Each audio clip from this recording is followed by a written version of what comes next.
Hi and welcome back. Now in this chapter, I just want to go through a concept when it comes to either availability sets or availability zones.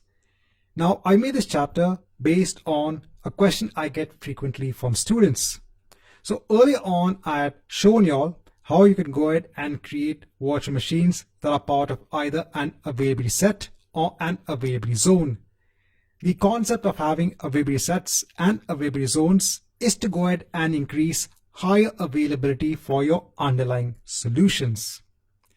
So let's say I go ahead and create one virtual machine as part of either an availability set or an availability zone. So a question I get from students is that if I go ahead and create this one virtual machine, will Azure automatically create virtual machines in other availability zones or availability sets? Well, the answer is no. You yourself have to go ahead and spin up virtual machines. When it comes to availability sets, Azure will ensure that each different virtual machine is allocated a different fault and update domains. And when it comes to availability zones, you have to go ahead and choose the zone number for your virtual machines. So the spinning up of the virtual machines will not be done automatically by Azure. You have to go ahead and create the virtual machine. So it's not like that you create one virtual machine and then Azure will go ahead and create copies of that same virtual machine. This is not the concept of availability sets or availability zones. Remember, this concept is used to increase the entire availability of your underlying solution.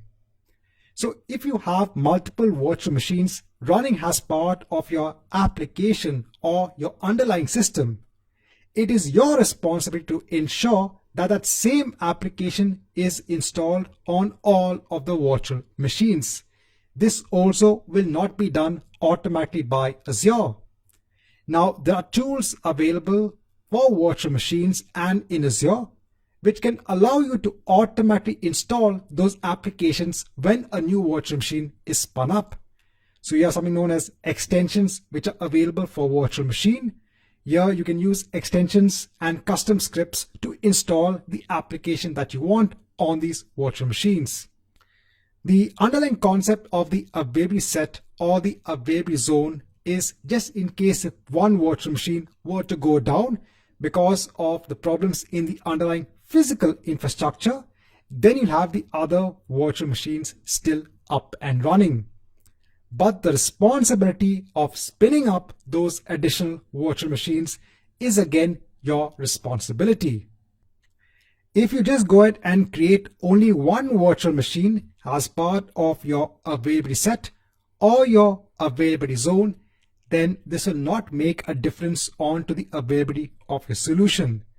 If you want to make the best use of sets or zones, you have to go ahead and create multiple virtual machines.